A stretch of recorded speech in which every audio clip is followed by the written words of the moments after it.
In business and life, relationships are everything.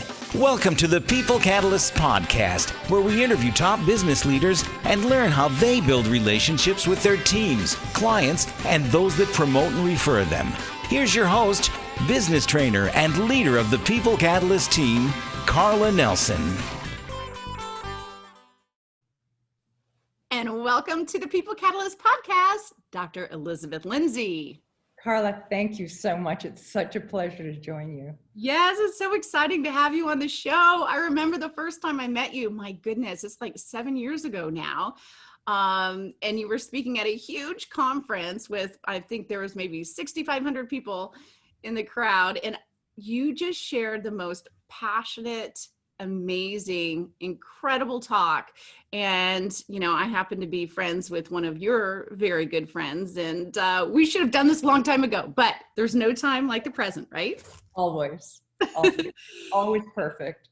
So, you know what? Isn't that funny? Always perfect, right on time, right? It's only our expectations or what we think should have happened that get in the way.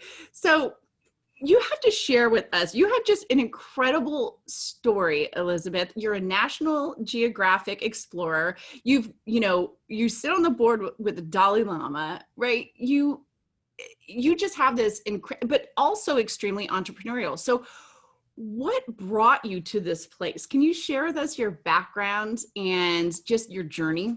Oh, I'd be so happy to. So my parents were educators. And my father was a professor and a genealogist, and my mother taught business administration. And while they were at university during the day, they left my sisters and me in the care of these three extraordinary and very old Hawaiian women. I didn't understand it at the time. In retrospect, it's all become much clearer. But if you could imagine three women who on the surface looked very poor, I mean, their dresses were threadbare and always clean, but they didn't have a lot. Mm-hmm. And they were the kindest women I'd ever met. I mean, my mother was kind and loving, but these women had an earthiness about them, they were grounded in a way that I as a young girl, I had no other frame of reference in terms of the women in my life. Mm-hmm. And for them, they had such an intimate relationship to the natural world that everything to them was sacred. When they went to plant, they blessed the ground. They planted their sweet potato and taro facing very specific directional points. And then they blessed everything. They blessed the plants, they blessed their tools. And then I watched as they would harvest the most abundant plants and crops in our community. And the same, we would go to the ocean and they would start to chant. And it was always at very specific times of the month of the lunar cycles. And they knew which schools of fish swam at these times. And I just assumed that's the way the world was, but these women would chant and fish would come toward shore, these women would go into the water about knee high and use the hems of their mu'umu, their long dresses, and gather only what we needed. And then we would thank the ocean and we would go home and prepare food. So I grew up with this sense of absolute wonder that we were a part of everything that existed. And they would say, everything is sacred.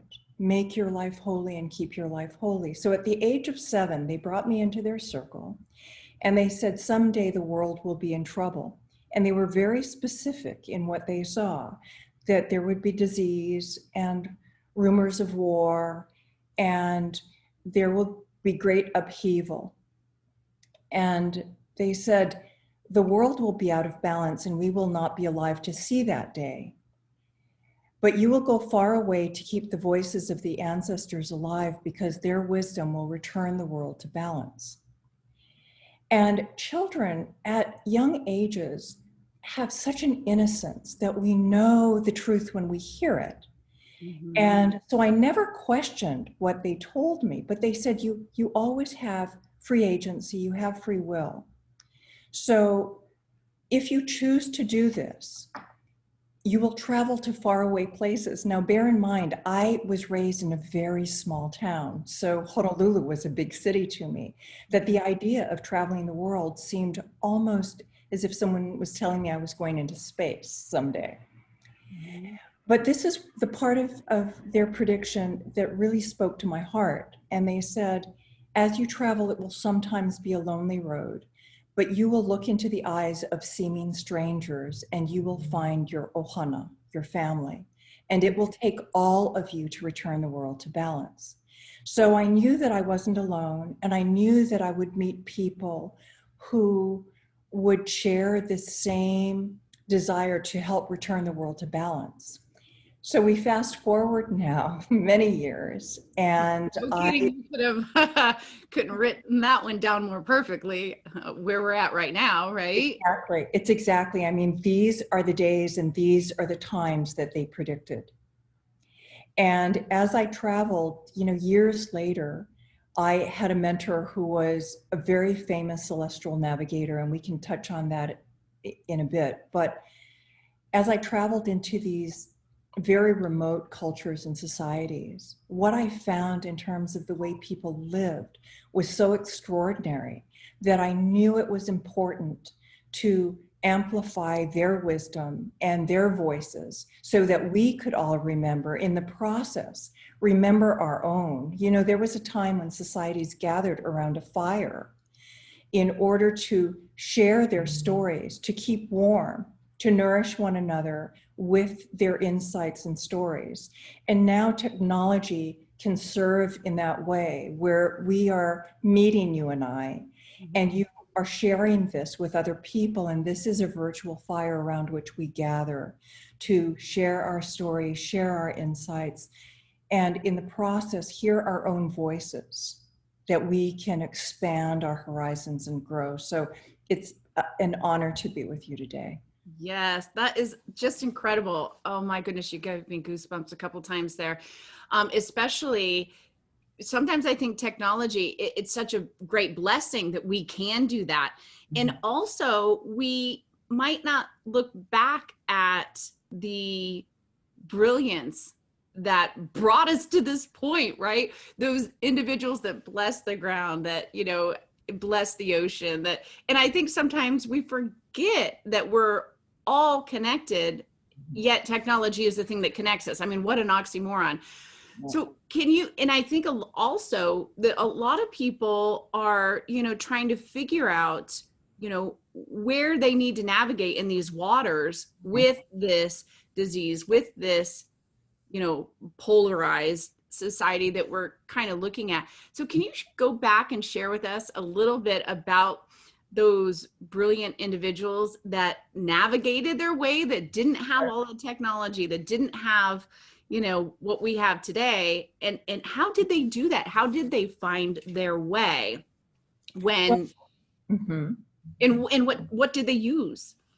Well, it's a very good question, and it's so relevant for these times, because sometimes people, and certainly audiences that I've spoken to, think of these cultures as faraway places, and we do a few things. We can romanticize them, or we can see them as an exotic other and see that there's no relevance to the way they live to our lives, the application to our lives. And I see quite the opposite. I see that the application of this wisdom and knowledge actually catapults us. It's like rocket fuel. If we understand how important it is and how it can be applied to these conditions that we're currently experiencing with the pandemic, with these upheavals of all sorts. So what the Navigators would do, which to me is one of the most brilliant strategies of all. The way that we gain our bearings on a canoe is we synthesize seemingly unrelated bits of data. For example, we will watch the rising and setting of the sun, moon, and stars,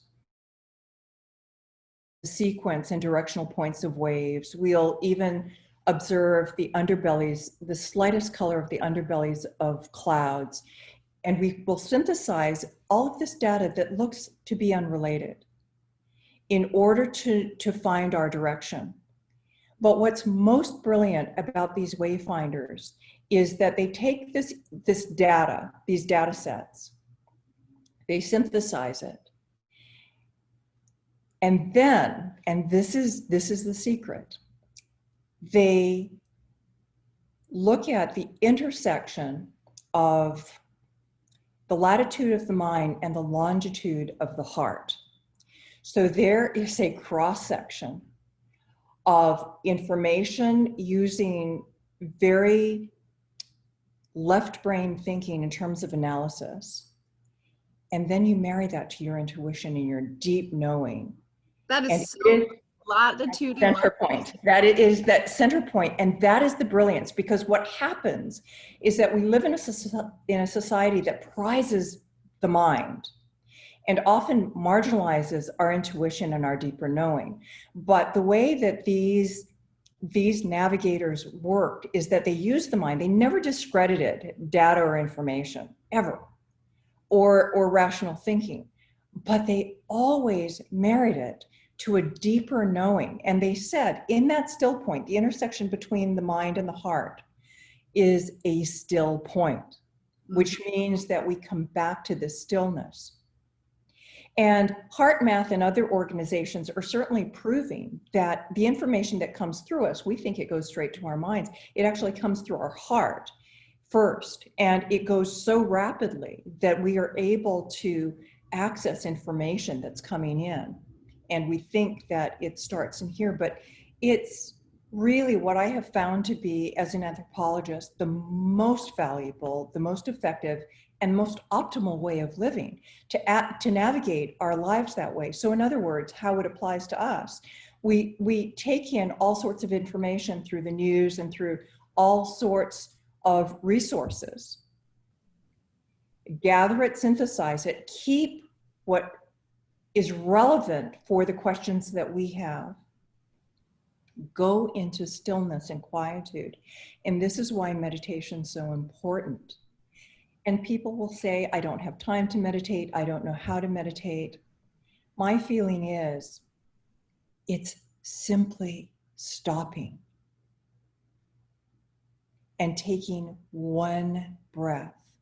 Anything that slows us down, sometimes I encourage people to go outside, to be in nature, to be beside a tree, just to walk away from all of the continual stimulation that comes in, but just to give yourself enough time to feel your heart again, to feel your heart.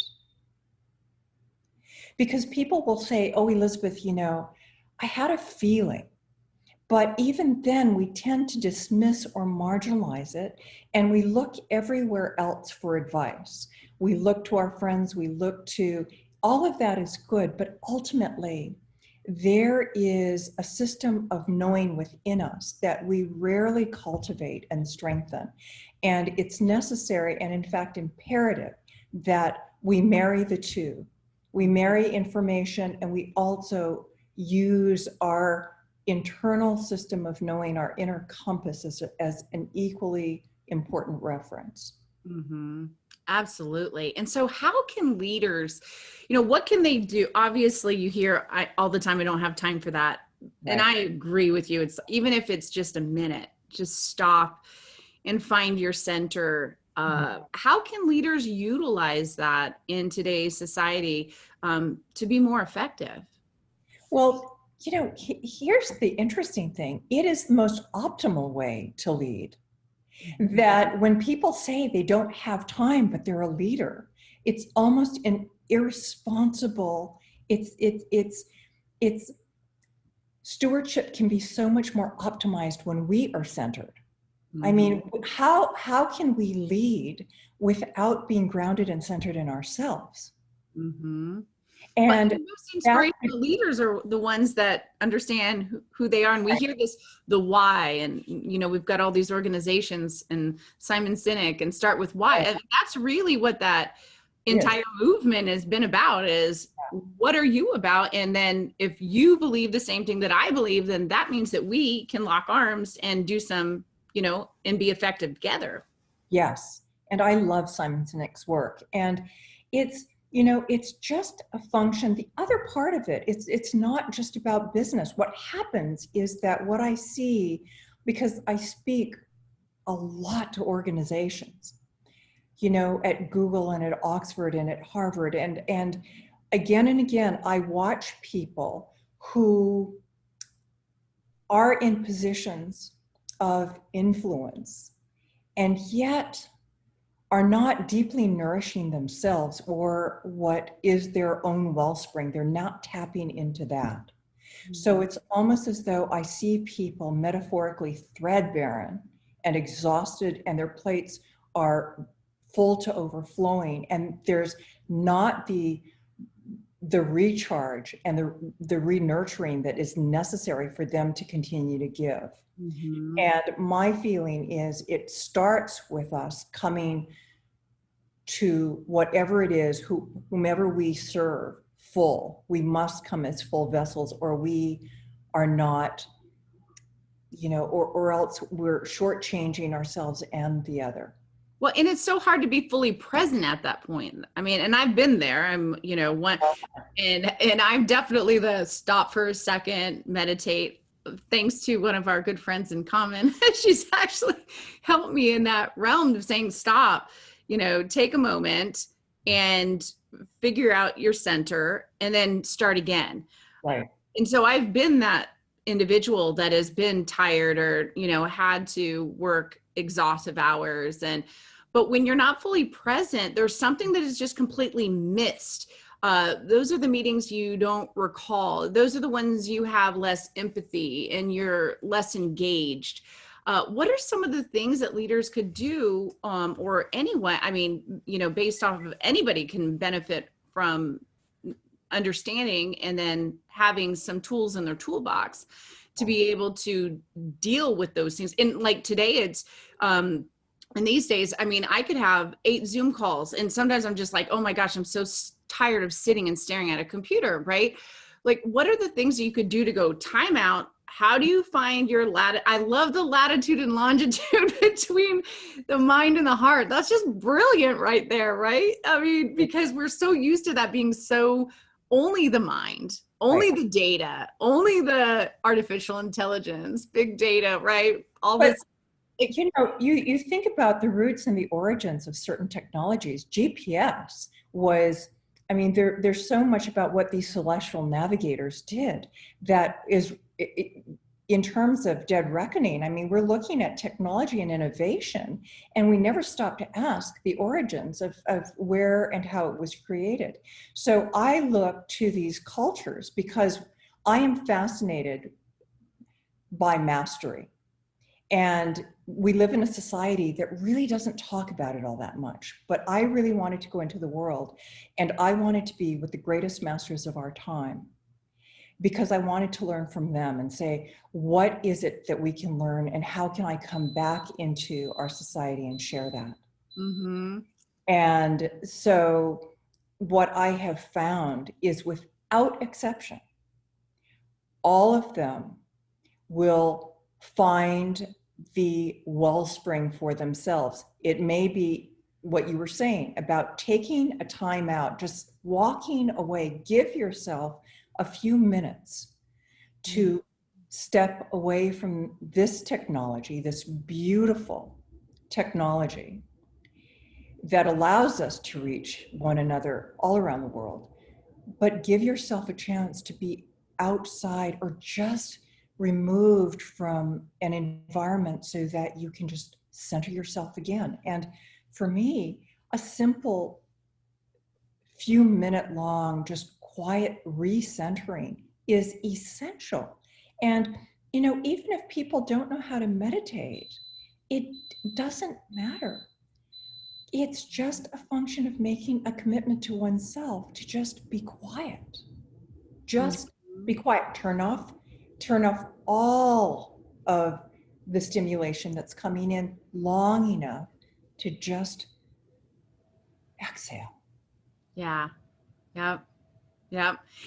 That little piece too means so much. And you know, when you were saying about the beautiful technology, and I 100% agree with you, that is one thing with the Zoom calls and these days, because everybody is, it's almost like there's a huge audience because everybody's at home, that it goes one after the other. Like you're actually racing to end one meeting to get on the next meeting, right? So it's, you know, you don't even have 30 seconds and hopefully the link works and all the other stuff, right? That you're trying to get on the call. And so one of the things I think that I'm going to take away from this is don't schedule it hour to hour. Schedule it for 55 minutes. Yes. Give yourself that little time in between to just take a deep breath. Yes. Because for me, I'm just guilty as charged. I'll go the whole day and then try to remember the day versus being, you know, and then go, okay, what do I need to do in moving whatever it was I worked on forward?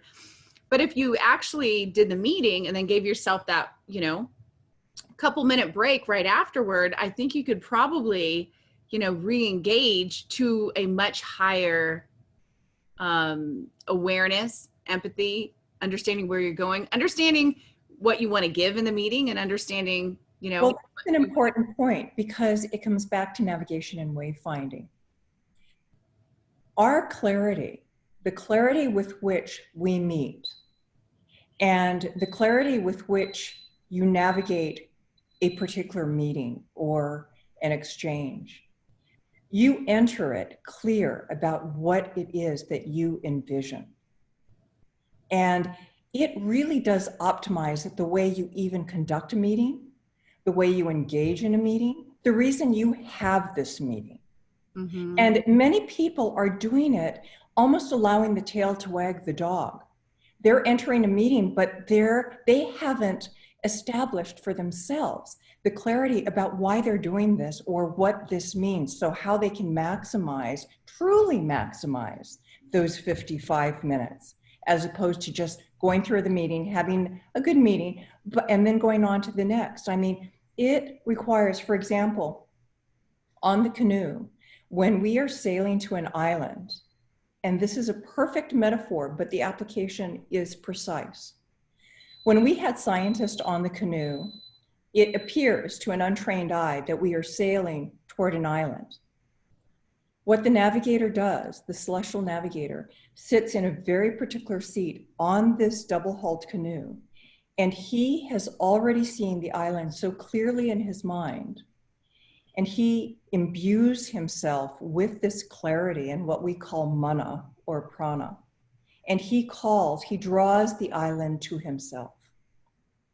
So what we're doing, it's counterintuitive. We are not striving and pushing and reaching and doing all of this busyness that becomes really ultimately a sideshow. What we're doing is becoming so clear within ourselves and calling the island to us. And that is a profound teaching. Mm-hmm. I love that. You know, that's very similar. I have worked with several clients, and with the method that we teach, it's a process that you put the right people in the right place at the right time, doing the right thing, hold people in their magnificence instead of their smallness. And one of the things I teach all the time is, so often we are taught to press down and to work harder and press, when you could actually, what's the better way to go is remove the resistance. Yeah. And that's exactly, you know, what the navigator, remove the resistance instead of just pressing so hard. You know, how can you see something so clearly? And of course they've got all the data and the information, but to bring the island to me versus me canoeing so hard. And you know, I hear a lot of people for example, in speaking to certain organizations, they control a huge percentage of the world's GDP. Mm-hmm. Sitting in a group of very accomplished leaders and hearing them spending so much of their time just in this mode of striving and pushing, but it's not the most effective. And when we think about our stewardship to the world, how do we best serve the world? We best serve it when we are so clear that we can streamline our efforts and be more effective than when we're pushing so hard ineffectively.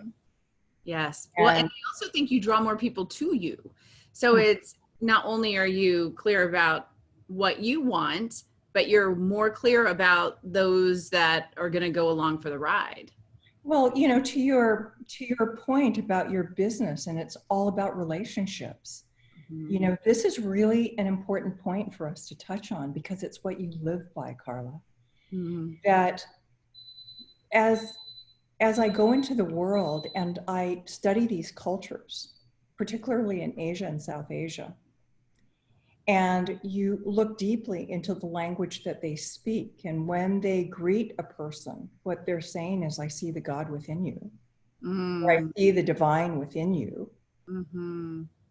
When you bear witness to the world that way, and so, you know, when I learn these things, I come back and want to make sure that I apply all of this to my life. When you are looking into the eyes of another and what you see is divine, it changes the way that you are doing business. Yeah. It changes the way that you are engaged, because when you are of service, you come from, you enter a place of mastery and of generosity. And when you treat every engagement that way, people are drawn to you, because quantum physicists are now really validating what all of these ancient cultures understood. Everything is interconnected. So the brighter one's light becomes, the more people are drawn to that light. And that's the way, that's what we are here to do. That is the reason that that's my commitment of how I choose to be in the world and to serve, is by carrying these messages back so that people can remember who they truly are, that they can remember the magnitude of what they have within them, the possibilities that they have, that their voices matter. And when you see people start to light up, you know that the world is shifting, because you know that it's becoming brighter as we speak. I love that. And I love that, you know, one of the things we find in the companies that we have the opportunity to serve is that often we focus on what somebody isn't instead of what they are. And so when you're saying that, it just flips it on its head. You know, for every core nature of work that we work with, there's probably 5 negative words that we give that person, and we focus on what they don't do well instead of what they do well. And I think the more centered that you can become in understanding what that is, especially in the leadership aspects, right? Because we approach work in the 21st century with a 19th century work style. It's because it's in the job description. It's because I said so. So I don't care if you're good at it, just go do it. And it's why 70% of people, this is Gallup, over 30 years, within a couple ticks, 70% of people in the United States hate their job. If you go internationally, it's 89% of people go to work every day trading their soul for a paycheck. And when we can change that, think about what we can change relationship wise at home, financial, health. How many people are doing something that is just not their center, and they feel like they're trading their soul for a paycheck? Completely. I mean, we're talking about strategies that have stood the test of time. The test of time. And it's so interesting to me that, because I'm looking at very similar numbers, and I'm thinking, what can we do right now with the opportunities that we are being given? The pandemic is giving us, is inviting us to rethink what was not sustainable, to reconsider how we have been operating, how we have been showing up in the world, on a personal level, and certainly on a professional level. And these are just some very, very simple applications, but they are so pronounced to me. They are so profound because I've seen people apply some of these small, seemingly small strategies in their own lives, how they bring together, you know, data and intuition, and all of a sudden everything starts to change for them. They knew something wasn't right. Can you imagine when we become more centered? So this is another thing that I learned from the Navigators.